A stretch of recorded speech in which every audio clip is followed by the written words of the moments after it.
Assalamualaikum warahmatullahi wabarakatuh. Salam sejahtera buat pemirsa setia Radar Solo TV.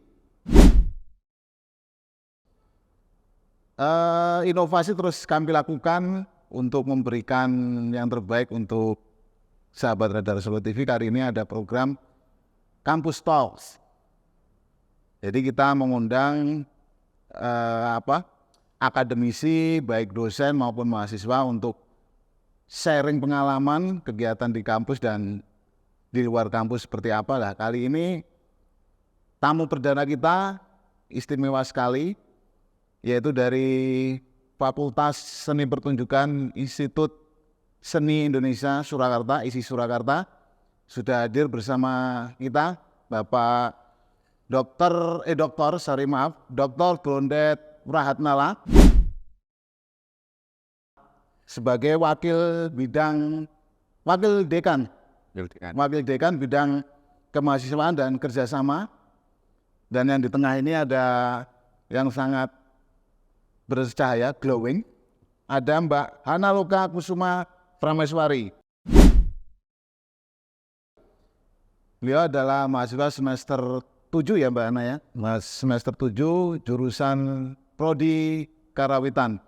Nanti kita akan berbincang-bincang apa sih sebenarnya yang ada di Fakultas Seni Pertunjukan itu sehingga banyak sekali seniman dan talenta ya Pak Bondet ya, yang kalibernya tidak hanya nasional tapi juga internasional. Salah satunya Mbak Hana ini yang diam-diam tapi menghanyutkan. Oke, Pak Bondet, kita ke Pak Bondet dulu ya Mbak Hana. Dalam FSP itu kalau tidak salah ada akreditasi unggul sampai dengan A ya Pak Bondet? Iya, betul. Prodinya ada 7 ya? Ada 7. Ada 7 prodi di Fakultas Seni Pertunjukan ISI Surakarta lah. Masing-masing prodi itu punya keunggulan masing-masing. Kalau dari Pak Bondet ini dari etnomusikologi. Bisa diterangkan Pak Bondet, keistimewaan dari masing-masing prodi ini apa saja? Baik, terima kasih. Di Fakultas Seni Pertunjukan itu memang memiliki 7 program studi. Di yang 2 itu memang program studi baru, jadi memang statusnya masih belum terakreditasi, Pak. Nah, yang 5 prodi, saya akan cerita urut dari yang paling tua usianya. Yang pertama adalah program studi Seni Karawitan. Memang Karawitan menjadi embrio dari ISI Surakarta karena pada tahun 1964 itu yang mengawali berdirinya ISI adalah Akademi Seni Karawitan Indonesia. Sejarah terus berjalan, akhirnya muncul program studi seni pedalangan, kemudian program studi tari, kemudian muncul program studi etnomusikologi, dan program studi teater. Itu bertahan sampai dengan tahun 2023. Di tahun 2024 muncul 2 prodi baru. Yang pertama adalah prodi S1 Koreografi Inquiri dan program studi D4 Tata Kelola Seni. Nah, kalau bicara keunggulan memang di Seni Karawitan memang pada awalnya mencetak pengrawit. Tapi seiring berkembangnya zaman kan tidak mungkin hanya mencetak pengrawit saja. Jadi di program studi Seni Karawitan juga mencetak para pemikir-pemikir, para pencipta-pencipta komposisi karawitan, kemudian juga seniman-seniman juga yang bertalenta. Sama halnya dengan yang di pedalangan. Sama halnya dengan yang di tari. Jadi tidak hanya mencetak seorang seniman, tetapi juga seniman yang mampu bersikap kritis terhadap zamannya, mampu bersikap kritis terhadap kehidupan masyarakat, sehingga selain juga sebagai seniman, dia juga hadir sebagai pemerhati dan pengamat seni. Nah, itu yang 4, ya Pak, karawitan, pedalangan, dan tari, juga teater. Nah, etnomusikologi itu yang paling beda.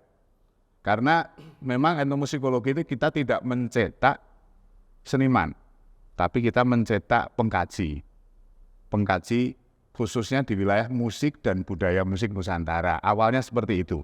Namun dalam perkembangannya akhirnya kita juga menyelipkan mata kuliah yang sifatnya dunia. Jadi kita juga punya budaya musik dunia, kita juga punya musikologi barat di situ.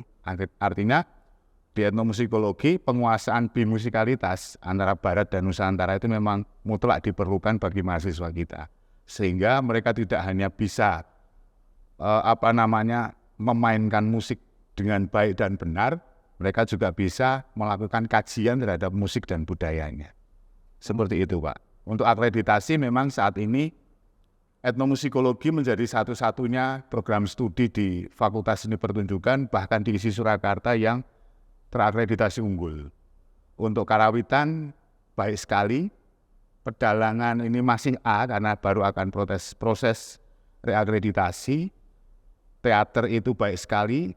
Dan tari ini juga baru pengajuan karena nilainya masih B. Baru pengajuan untuk reakreditasi di tahun ini. Oke, menarik sekali ya berarti ya. Komplit mulai dari tidak hanya yang harus digarisbawahi tadi, tidak hanya mencetak seniman ya, Iya. tapi juga sebagai kritikus begitu ya. Kritikus seni juga. Kritikus seni. Nah, salah satu yang mahasiswa karawitan ini adalah Mbak Hana ya, Mbak Hana. Apa yang dirasakan Mbak Hana selama, kan begini Mbak Hana, seiring kemajuan zaman itu kan anak-anak muda jangankan masuk ke karawitan begitu, mungkin dengar karawitan saja itu sudah asing sekali begitu ya Pak Bondet ya. Iya. Nah ini Mbak Hana ini selain sebagai mahasiswa juga sebagai duta apa Mbak Hana? Genre Duta genre dari Kabupaten Wonogiri. dari Wonogiri ya. Bisa dijelaskan Mbak Hana bagaimana sih karawitan itu biar yang generasi muda itu oh ternyata asik juga ya mempelajari karawitan gitu. Gimana pengalaman Mbak Hana? Oke, baik. Saya pertama akan membeberkan pengalaman saya studi dulu. Oke, siap. Oke, studi di karawitan itu masyarakat awam hanya memikirkan bahwasannya berkuliah di kampus seni itu cukup untuk kita belajar teknik nabuh, teknik memainkan alat musik. Tapi di balik semuanya kita itu juga belajar manajemen seni pertunjukan, kemudian etika profesi, kemudian adalah yang paling penting adalah cara bagaimana menjaga eksistensi dari seni itu sendiri. Nah, kita juga belajar caranya rebranding dari seni itu sendiri. Bagaimana kita kemas agar para pemuda ini tidak hanya berorientasi pada seni yang gitu-gitu aja. Di dalam duta genre itu saya juga mempunyai peluang yang berbeda dengan mahasiswa kampus lain, yaitu sebagai identitas saya sebagai mahasiswa seni, saya membawa program advokasi yang bernama Gandakara, Gerakan Anak Muda Anti Kekerasan Seksual, yang memang saya bungkus bertajuk dengan budaya. Jadi saya mengkampanyekan kekerasan seksual itu melalui gamelan. Nah, di sini gamelan itu bukan hanya sebagai objek kesenian, tetapi bisa sebagai objek untuk mengkampanyekan sesuatu yang memang lagi hits.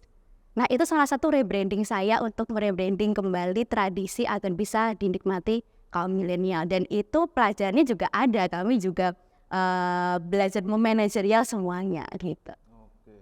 Jadi kesannya tidak hanya istilahnya main gamelan, tangtung-tangtung begitu ya Mbak Hana, tapi juga ternyata menarik juga di karawitan bisa menyampaikan gagasan atau ide yang Mbak Hana lakukan adalah sebagai melawan kekerasan seksual lewat gamelan itu tadi ya.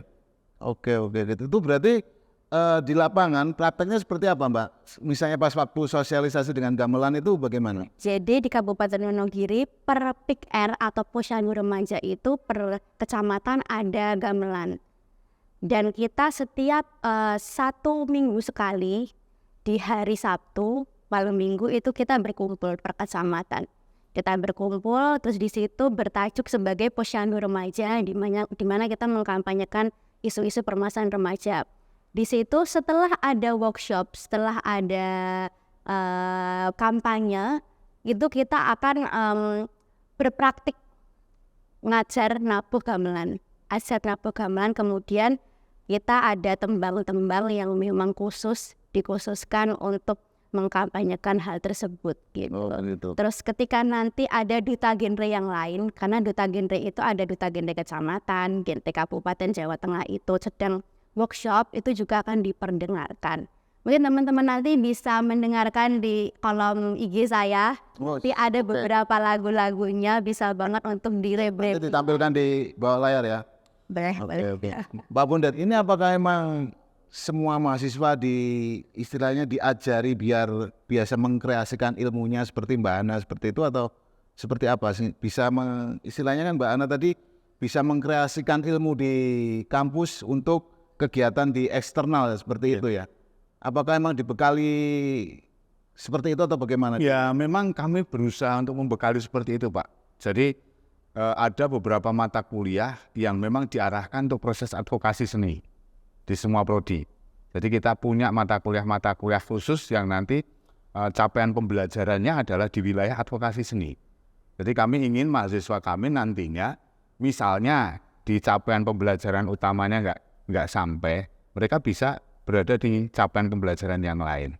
Dan semua prodi kita khususkan semua prodi di FSP itu memiliki capaian pembelajaran di advokasi seni itu. Makanya nggak jarang lulusan kita banyak yang masuk di kanal-kanal advokasi seni. Begitu, Pak. Oke. Karena memang mata kuliahnya juga disiapkan untuk ke sana. Saya ada mata kuliah tadi manajemen seni pertunjukan. Kemudian juga ada mata kuliah di etno, ada mata kuliah dasar-dasar pemberdayaan masyarakat. Seperti itu. Ada dasar-dasar. Artinya mahasiswa kita selain juga dibekali dengan kemampuan teknis, juga kemampuan teoritis, juga punya kemampuan untuk melakukan advokasi seni. Memanage seni pertunjukan ini, Mbak Hana ini dulu pernah, waktu ketua Hima ya Mbak ya, itu pernah dia bikin sebuah festival yang intinya dia pengen mempromosikan gamelan untuk siswa-siswi SMA, siswa-siswi SMP, bahkan sanggar-sanggar kesenian di Solo Raya. Ini, jadi semua mahasiswa itu punya kemampuan untuk memanajerial juga seni pertunjukan. Jadi di setiap hima itu ketika dia bikin event, dia pasti dia kreasi sendiri oleh masing-masing teman-teman dengan kekhasan mereka sendiri-sendiri. Kayak Kerawitan itu punya event rutin tahunan yang namanya Dapur Bunyi, seperti itu. Kemudian teman-teman tari juga punya event seperti Hari Tari Dunia kan, yang semua mahasiswa terlibat di dalamnya. Hari Wayang Dunia juga demikian. Di etnomusikologi punya event All Etno yang diselenggarakan rutin tiap tahun. Mereka juga punya mahasiswa itu mengelola kegiatan itu sendiri. Kadang juga nggak ada campur tangan dosennya.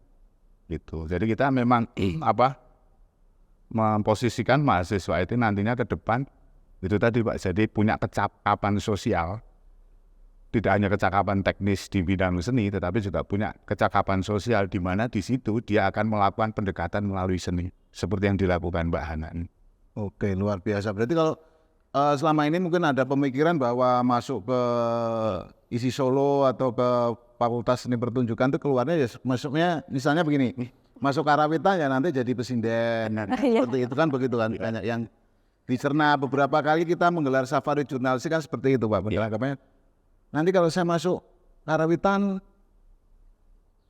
bisanya cuma nyinden tong seperti itu. Ternyata dari pemaparan Mbak Hana dan Pak Bonde tadi luar biasa sekali bahwa diisi di FSP Surakarta khususnya bisa mengasah skill mahasiswa ya. Seperti itu. Terus begini, banyak pertanyaan begini Pak Bonde. Misalnya ketika masuk di FSP Fakultas Seni Pertunjukan terus karir kerjanya seperti apa? Jenjang karirnya bagaimana ketika lulusan? Terus bagaimana sih cara masuknya ke FSP seperti itu? Ya, kalau cara masuknya ya Pak ya, cara masuknya itu relatif lebih mudah dibanding perguruan tinggi yang lain. Karena memang di perguruan tinggi kami ada beberapa prodi yang memang pada saat seleksi penerimaan mahasiswa itu ketat. Seperti prodi Kerawitan. Prodi Tari, Prodi Karawitan itu kita punya daya tampung 100 mahasiswa itu selalu full. Bahkan kita sampai tidak menerima mahasiswa. Nolak-nolak. Ya, kasarannya begitu Pak. Ya, agak sombong. Tari, ini ya, tari itu juga sama dengan daya tampung 105 mahasiswa. Itu animo masyarakat itu bisa lebih daripada itu. Nah, ada 5 prodi lainnya ini memang masih merangkak untuk berjuang memenuhi kuota Pak. Tapi alhamdulillah kalau untuk prospek kerja banyak Pak sebenarnya kalau kita berpikir tidak hanya berpikir bahwa dunia kerja itu hanya dunia kantoran saja. PNS khususnya gitu ya. Nggak harus jadi PNS. Oh, nggak harus juga ya. Ya PNS ada sih. Memang PNS saat ini masih menjadi primadona bagi teman-teman lulusan sarjana. Tetapi 5-10 tahun ke depan saya berpikir bahwa prospek kerja yang paling dominan itu adalah di wilayah kewirausahaan. Wirausaha seni itu banyak sekali dan teman-teman itu sudah mulai memanfaatkan jalur-jalur itu. Oke, contohnya, konkretnya. Contohnya, ya. dia menjadi pelatih karawitan di beberapa sanggar. Dengan menjual jasa itu dia dapat penghasilan juga kan, dan penghasilannya juga nggak main-main. Mungkin kita bisa kalah untuk PNS dengan teman-teman yang seperti itu. Misalnya juga buka yang paling mudah aja Pak, kalau membuatkan notasi Pak. Notasi. Itu jadi bisnis yang luar biasa bagi teman-teman loh. Jangan salah, bikin notasi karawitan itu kan nggak semua orang bisa. Bahkan mahasiswa karawitan sendiri itu juga tidak banyak yang bisa nulis notasi sampai dengan rigid seperti itu. Nah itu ada teman-teman yang punya kemampuan tinggi, dia menawarkan jasa itu. Bahkan sebelum lulus kuliah pun dia sudah seperti itu Pak. Sudah ada Iya. PY, bukan ya? Iya bisa dikatakan begitulah ya. Itu payu saudara-saudara. Apa payu PY nabuh PY ini gawe notasi kayak gitu. Oke. Atau juga teman-teman karawitan juga punya skill mengajar Pak. Nah, banyak dari teman-teman FSP itu yang lulus dia langsung direkrut oleh sekolah-sekolah. Paling tidak ya sekolah di mana tempat dia berasal. Tahu kalau dia lulusan seni, wisuda saja belum Pak, itu sudah direkrut. Kamu mau nggak ngajar di sekolah saya gitu. Paling tidak jadi guru ekstra. Itu pasti. Ya. Juga tidak sedikit lulusan kami itu yang jadi perangkat desa Pak.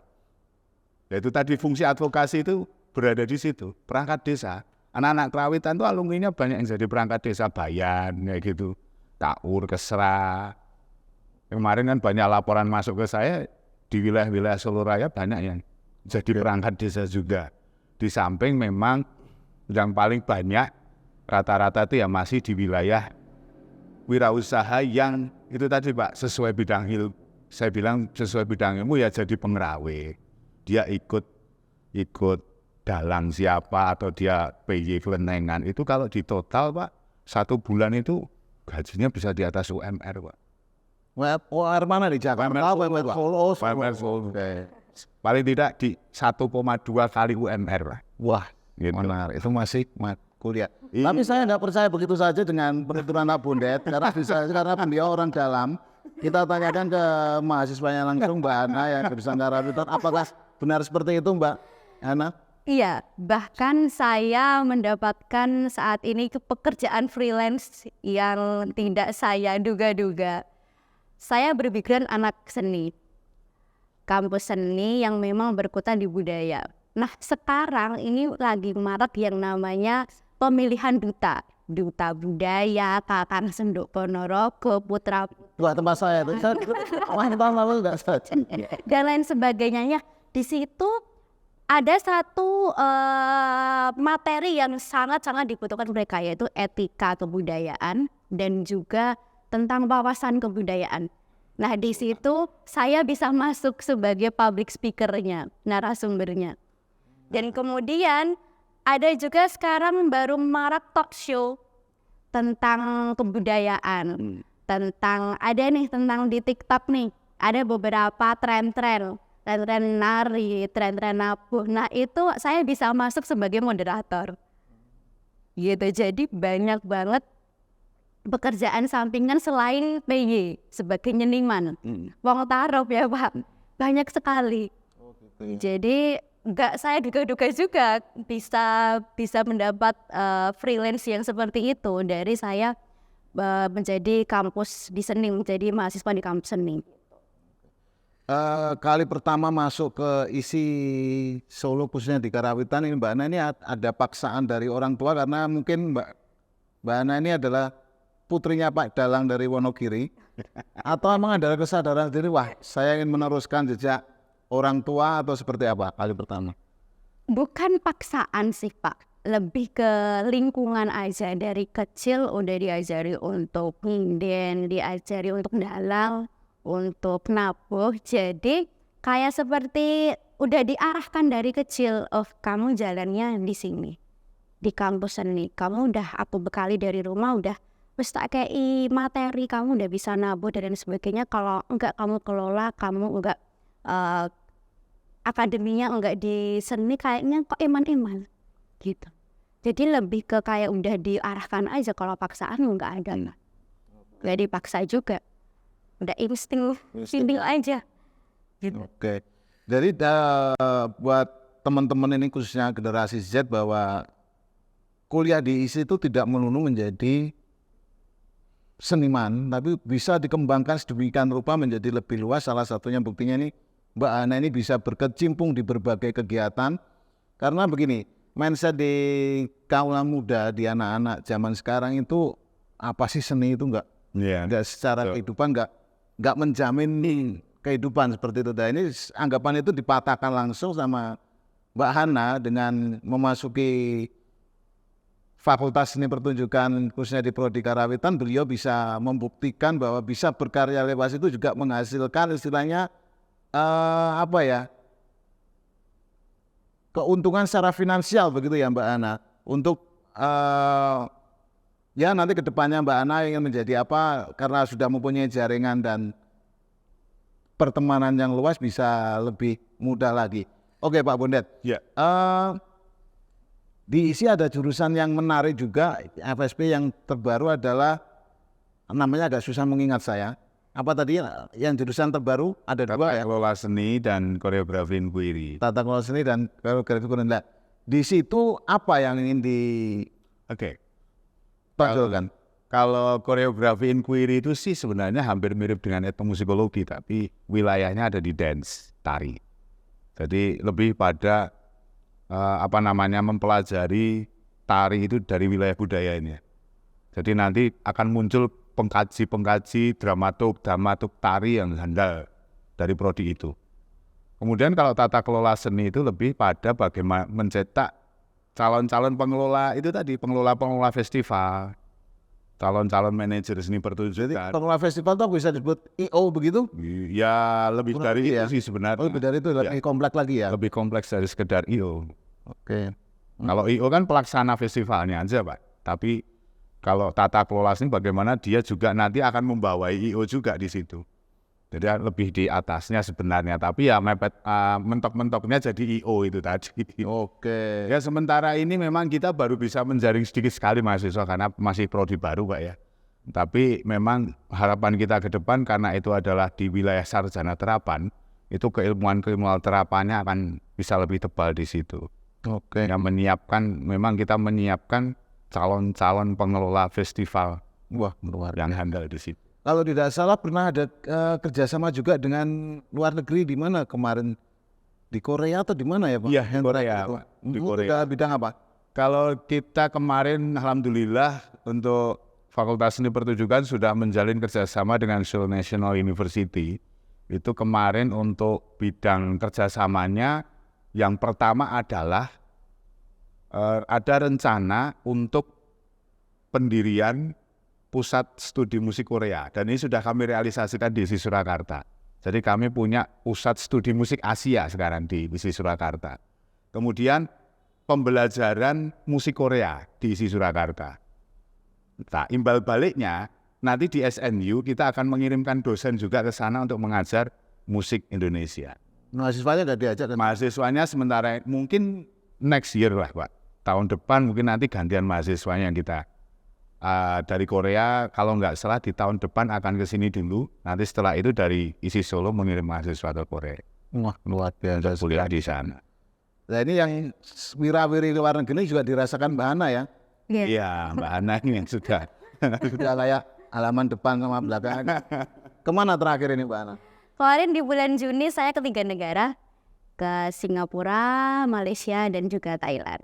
Bos, mantap. Apa yang dilakukan di sana apa itu? Lagi-lagi ini salah satu benefit dari saya menjadi mahasiswa di kampus seni, yaitu saya mempunyai peluang yang lebih banyak daripada teman-teman yang lain. Karena ketika saya apply sebagai delegasi pertukaran pemuda ASEAN kemarin, saat saya harus bertarung dengan ribuan dari pemuda ASEAN di seluruh ASEAN ini, itu saya membawa identitas saya sebagai mahasiswa seni dengan saya menawarkan program kepada mereka, yaitu culture exchange, pertukaran kebudayaan. Jadi di sana saya menawarkan program workshop tembang dolanan saat itu Gundul-Gundul Pacul kepada pemuda ASEAN.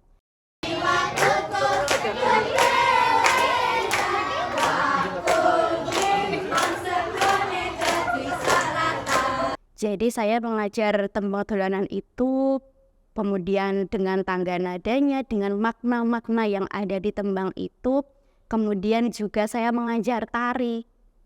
Jadi pulang-pulang teman-teman 43 pemuda ASEAN itu udah bisa tuh nyanyi Gundul-Gundul Pacul walaupun dengan aksen Kambojanya, aksen Vietnamnya, at least mereka jadi tahu gitu loh, kita punya kebudayaan, Indonesia tuh punya kebudayaan yang segininya, segini bagusnya dan maknanya tuh bisa kalian apply di kehidupan sehari-hari. Dan itu melirik beberapa penyelenggara di situ, beberapa juri dari KBRI, Singapura, Malaysia dan Thailand, karena jurinya kan 3 itu. Kemudian saat itu saya wawancara dan diulik. Ketika saya berada di posisi mahasiswa kampus seni, kemudian saya mempunyai program yang agak nyeleweng dari teman-teman, agak unik, itu berhasil untuk menarik hati penyelenggara gitu. Jadi kemarin saya lolos karena Gundul-Gundul Pacul tadi gitu. Itu baru Gundul-Gundul Pacul itu ya. Itu baru Gundul-Gundul Pacul ya. Itu belum ya Gundul-Gundul lainnya. Itu masih luar biasa. Ternyata di balik Gundul Pacul itu ada maknanya juga ya Mbak Ana. Iya, dan itu bisa kita aplikasikan ke isu-isu permasalahan remaja saat ini gitu. Jadi tinggal kata tinggal tok wahai gitu. Dan yaudah itu bisa buat mereka itu bergetar hatinya untuk menerima saya sebagai delegasi gitu. Oke. Karena mungkin apa ya, karena sudah terbiasa dengan budaya Jawa, kita tuh kadang nggak ya, saya sendiri mungkin merasa wah ini biasa begitu kayak Gundul-Gundul Pacul itu kan dolanan apa ya, tembang dolanan masih kecil ya. Tapi ternyata kita dibawa ke luar negeri menjadi luar biasa sekali ya. Oke. Oke, Pak Bondet, ini untuk pesan kepada istilahnya generasi muda, khususnya mungkin nanti yang ingin masuk ke ISI Surakarta Fakultas Seni Pertunjukan, apa yang harus disiapkan ini? Oke. Ya gini aja, yang perlu disiapkan yang pertama niat Pak. Oke. Niat dan mental yang kuat, karena ya tahu sendirilah Pak bagaimana mahasiswa seni itu seperti apa, karena ya mental dan niat itu yang paling utama. Kalau memang sudah niat, lanjutkan aja. Masuk ke ISI itu jangan dianggap masuk ke ISI itu apa ya, pilihan yang ya second line lah gitu. Jangan anggap bahwa masuk ke ISI itu pilihan yang buruk lah buat Anda, pilihan alternatif saja. Tapi apa banyak orang sekarang sudah melirik ISI Surakarta. Setidaknya kita punya talenta-talenta yang luar biasa, salah satunya di mahasiswa ada Mbak Hana seperti ini, juga masih banyak lagi yang dulu anak teater bisa menjuarai berapa bahasa itu dalam satu kali festival, dia bisa menjuarai sekian banyak bahasa, belum lagi yang anak tari, belum lagi teman-teman pedalangan juga. Nah, jangan takut masuk seni, jangan takut kuliah seni lah, karena seni itu selain juga mengajarkan teknis, dia juga akan mengajarkan bagaimana kita bisa memberdayakan masyarakat, mengelola sebuah event dengan pendekatan yang berbeda. Artinya juga seni juga sekarang cukup bermanfaat juga untuk hal-hal yang sifatnya kesehatan kayak terapi. Itu nanti insya Allah beberapa tahun ke depan program Fakultas Seni Pertunjukan akan juga membuka program studi art terapi Pak. Mohon doa restunya nanti. Jadi kita akan bekerja sama dengan beberapa teman-teman okupasi dan juga beberapa rumah sakit untuk bisa mendirikan art terapi. Jadi don't worry lah, kalau masuk di ISI Surakarta kita akan belajar bareng tentang seni dan juga kehidupan yang ada di sekitarnya. Dan jangan kemudian melihat ketika lulus seni itu hanya sebagai seniman yang sobo taruh, tetapi justru kalianlah nanti yang akan bisa mengubah seni itu menjadi primadona selayaknya pekerjaan-pekerjaan yang lain. Mantap sekali. Oke, Mbak Ana, ini biasanya Gen Z ini kalau dituturi orang yang lebih tua biasanya ngeyel ini ya Pak. Jadi lebih baiknya ini Mbak Ana juga ikut memberi advice kepada teman-teman Mbak Ana maupun adik-adik Mbak Ana, bagaimana sih seni itu rasanya gimana, terus buat kehidupan nantinya seperti apa? Di sini saya mengajak teman-teman semua untuk jangan takut kuliah di kampus seni, karena teman-teman ketika kuliah di kampus seni tidak hanya belajar tentang teknik dan kreativitas, tapi menemukan value diri. Karena kita dituntut untuk survive di dalam kawah kesenian itu, untuk kita mungkin kita bisa menemukan jaringan, menemukan potensi diri yang memang tidak kita sangka-sangka melalui seni itu sendiri. Dan juga kuliah di seni itu ambience-nya inspiratif dan selalu mendorong kita untuk berkembang, selalu mendorong kita untuk cari satu keterampilan yang kita butuhkan di perkembangan seni yang dinamis. Itu kuncinya, kita harus survive. Oke, itu tadi sudah banyak sekali apa yang disampaikan Pak Dr. Bondet dan Mbak Hana, bagaimana sih keasikan kuliah di ISI Surakarta di Fakultas Seni Pertunjukan, bagaimana pengalaman-pengalamannya didapat oleh Mbak Hana selaku mahasiswa di Prodi Karawitan, dan tentunya ini menjadi bekal buat adik-adik maupun teman-teman yang ingin masuk kuliah di ISI Surakarta di Fakultas Seni Pertunjukan. Jangan ragu-ragu, karena tidak hanya menjadi seniman yang sobo taruh Pak Bondet ya, tapi juga bisa mengeksplor diri menjadi seniman berkaliber nasional maupun internasional. Oke, terima kasih Pak Bondet atas waktunya. Sama-sama. Ketemu lagi di lain kali. Ya, Mbak Hana, terima kasih, sukses selalu. Ya, itu tadi perbincangan saya dengan Dr. Bondet Prahatnala dan Mbak Hana terkait apa sih FSP Surakarta dan ISI Surakarta. Kita tunggu obrolan dalam Kampus Talk berikutnya menghadirkan narasumber yang tentunya tidak kalah menarik. Terima kasih. Assalamualaikum warahmatullahi wabarakatuh. Salam sejahtera. Sehat selalu. Nadyan aku bocah gunung, dah banget tunongku, nora susah katek nganggo bingung, yen tak kowe seneng aku, nanging isih dadi lakon ninggalke seliramu, rarane yen bak